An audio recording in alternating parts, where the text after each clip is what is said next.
Honey cake is to Ashkenazi Jews at Rosh Hashanah, the Jewish New Year, that fruit cake is to Christians at Christmas. Mention these cakes, and one is sure to see wrinkled noses and some serious eye rolling.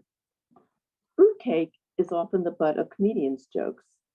The worst gift is a fruit cake. There's only one fruit cake in the entire world, and people keep sending it to each other, joked Johnny Carson back in 1978. Unfortunately, honey cake is also considered a dry, heavy cake that no one likes but tolerates. However, tradition has us eating sweet foods such as apples and challah dipped in honey at Rosh Hashanah. Naturally, then, honey cake is a favorite dessert served by balabastas, Jewish homemakers around the world. Mention honey cake to members of the Litnick family, my mother-in-law's maiden name, and one sees smiles.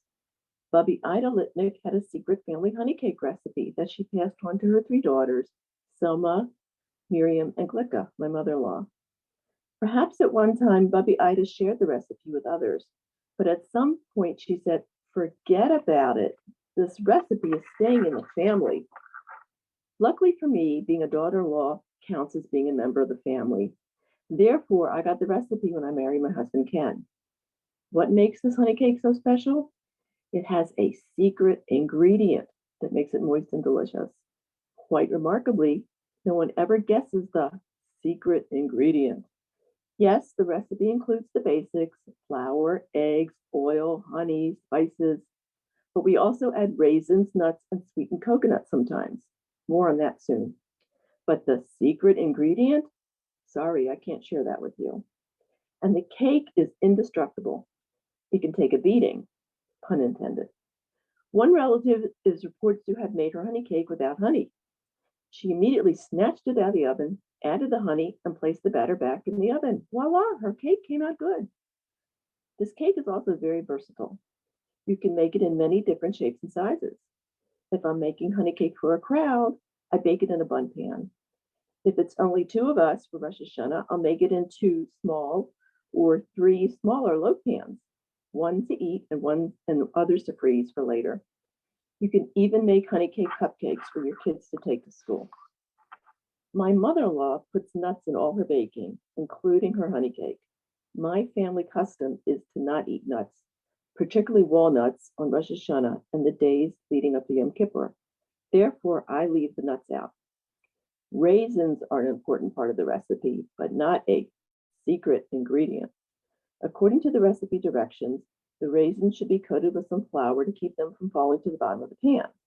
This doesn't work for me. I also stopped using the shredded coconut because, in my opinion, it makes the cake a little too sweet. After all, it has sugar, honey, and raisins. It doesn't need another sweet ingredient. Before sitting down to write about the family honey cake, I sent a text to three family Lipnick descendants: Fran, my sister-in-law, and cousins Shelley and Bess. The text asked if I could share the recipe on the blog. Their answers came back immediately. Fran texted, "No." Shelley called me and said, "No," though her husband jokingly suggested the recipe be printed without the secret ingredient. Bess texted that the recipe isn't such a secret anymore because she's seen it in cookbooks. But 2 out of the 3 no's meant don't publish. Interestingly, when Fran's younger son Moshe was in 2nd grade, his teacher sent home the honey cake recipe in Hebrew. So the recipe is out there, but you're not going to get it from me. P.S. Bubby Ida and my mother-in-law used to sell their honey cakes. They got good money for them. Any customers?